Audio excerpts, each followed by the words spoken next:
So we got to talk about Syria. We got to talk about Assad. We got to talk about Biden. We got to talk about Trump. We're going to spend 10 minutes on this. Let me give you all an update on the U.S. striking Syria after rebels overthrow Assad. Check it out. Let's start with Madeline Rivera in Washington with the latest on what's going on in Syria and the reaction in Washington. Maddie, good morning. Good morning, Carly. President Biden is looking at the situation in Syria with cautious optimism. The U.S. is waiting to see what leadership group will fill the vacuum left by President Bashar al-Assad. It's a moment of historic opportunity for the long-suffering people of Syria to build a better future for their proud country. For years, the main backers of Assad have been Iran, Hezbollah, and Russia. But over the last week, their support collapsed, all three of them. Because all three of them are far weaker today than they were when I took office. You heard the president there taking some credit for the toppling of Assad. He's referencing the support the U.S. has given to Ukraine and Israel, which he says has shifted the balance of power in the Middle East. Moving forward, the president says the U.S. will engage with different Syrian groups, though he notes some of the rebels have their own ties of terrorism. Administration officials also say they need to make sure there is no resurgence of ISIS. To that end, yesterday, the U.S. launched dozens of strikes on more than 75 ISIS targets in central Syria.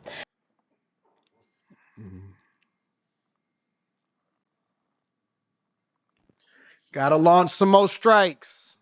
Gotta launch some more strikes.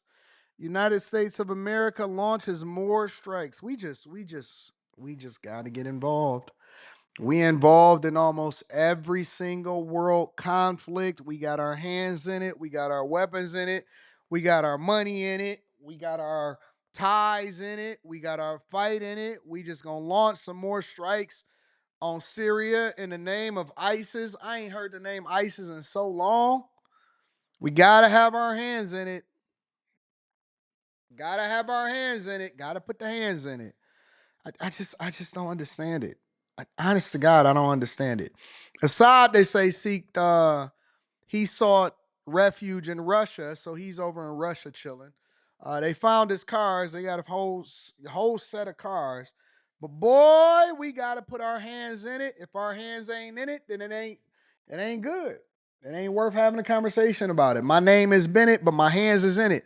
I just don't understand why we gotta be involved in everything. Everything. General Michael Eric Corella says there should be no doubt we will not allow ISIS to reconstitute and take advantage of the current situation in Syria. The U.S. has another priority, securing the chemical weapons possessed by the Assad government, preventing them from getting into the wrong hands. Still, the Biden administration says it has no intentions of intervening militarily. On that point, the administration and President-elect Trump agree. Trump says the U.S. should stay out of the fight in Syria, and like the president, he believes Russia's abandonment of Assad led to his downfall. Trump says now is the time for Russia to negotiate a ceasefire deal with Ukraine. Carly. All right, Madeline Rivera live for us in Washington. Maddie, thank you so much.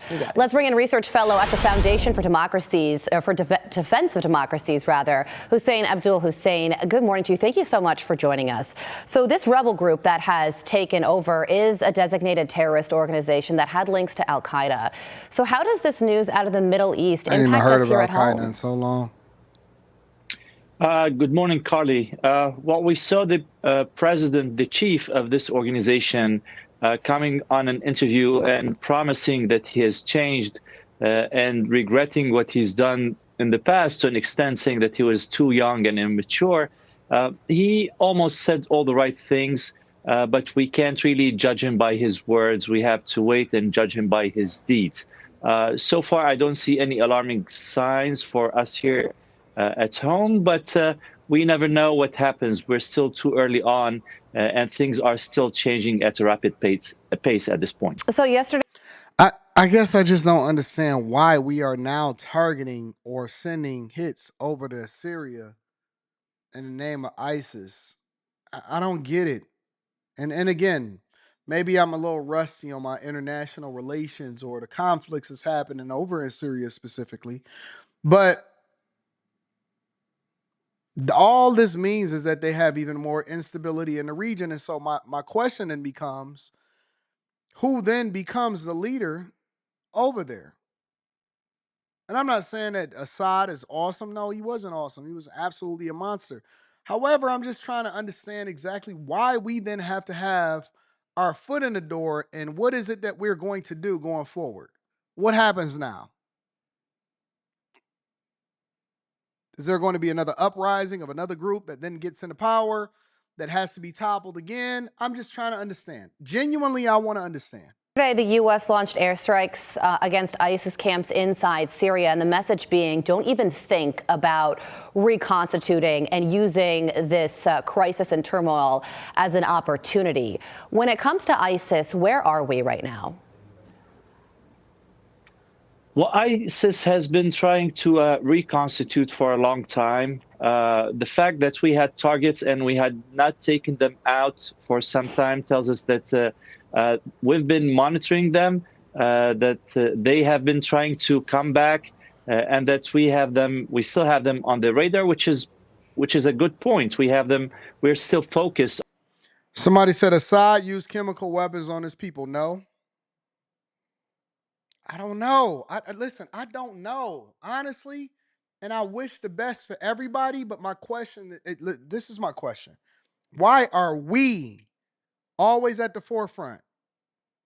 Who are we? Like, why do we always got to get our hands in it and involved? And where does it benefit us? Because if you're telling me, well, Anton, we're in it because we want what's best for the world, I tell you BS. I tell you lying.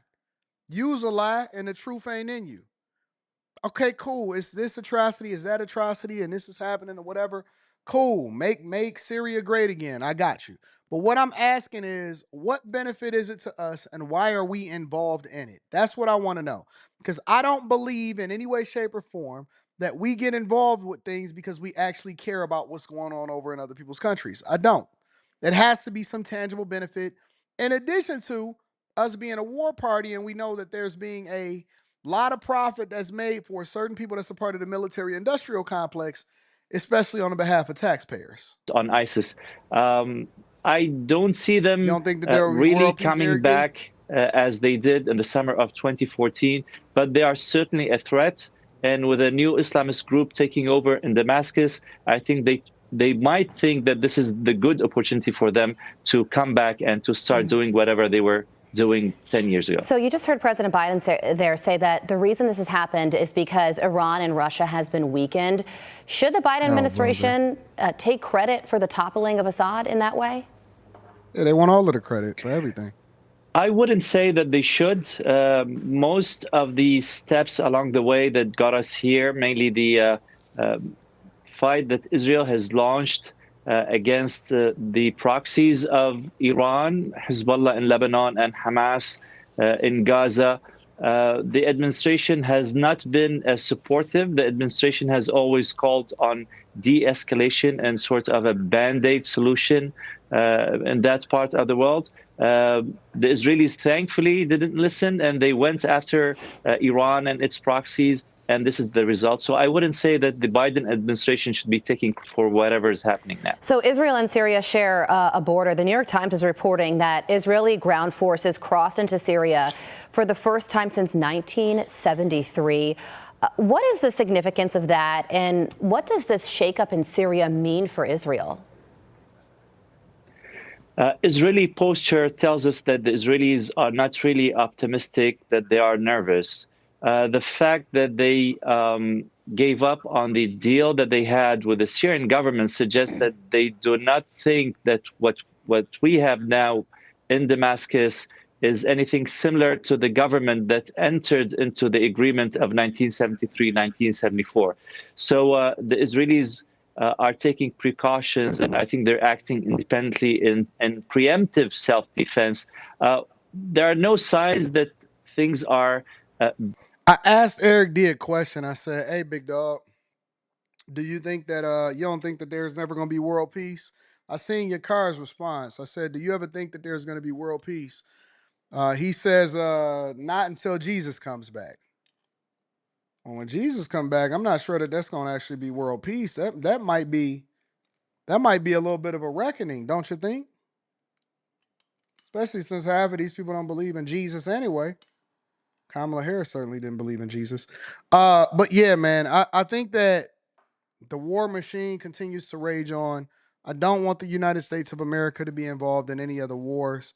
And I think that we need to remove ourselves instead of putting ourselves further into it. No more strikes, no more missiles. We got to take care of home first.